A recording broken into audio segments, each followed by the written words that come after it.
ఆసుపత్రి దశాబ్దాలుగా వదిలివేయబడింది. ఇది పట్టణంలోని చీకటి గతానికి నిదర్శనం. కానీ తీవ్రమైన తుఫాను వచ్చినప్పుడు ఆశ్రయం పొందుతున్న వారికి ఇది ఏకైక ఆశ్రయంగా మారింది. రాత్రి పొద్దుపోయే కొద్దీ ప్రాణాల మీదకు తెచ్చుకుని వెచ్చగా, ప్రశాంతంగా ఉండేందుకు ప్రయత్నిస్తున్నారు. కానీ వారు ఒంటరిగా లేరని త్వరలోనే స్పష్టమైంది. హాల్స్లో వింత శబ్దాలు ప్రతిధ్వనించాయి మరియు ఆసుపత్రి దుర్మార్గపు ఆత్మలకు నిలయంగా ఉందని సమూహం అనుమానించడం ప్రారంభించింది.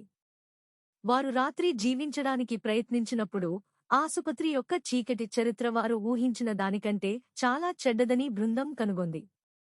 ఒకప్పుడు అక్కడ పనిచేసిన వైద్యులు మరియు నర్సులు వక్రీకృత ప్రయోగాలలో పాలుపంచుకున్నారు మరియు వారి బాధితుల ఆత్మలు ఇప్పటికీ నిలిచిపోయాయి.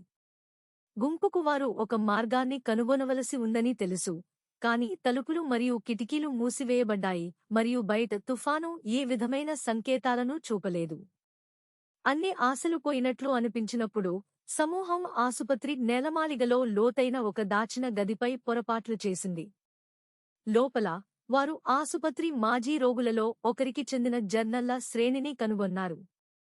వారు పేజీలను చదివినప్పుడు రోగి ఆసుపత్రి యొక్క భయానక పరిస్థితుల నుండి బయటపడగలిగాడని మరియు తప్పించుకోవడానికి కూడా ఒక మార్గాన్ని కనుగొన్నాడని వారు కనుగొన్నారు.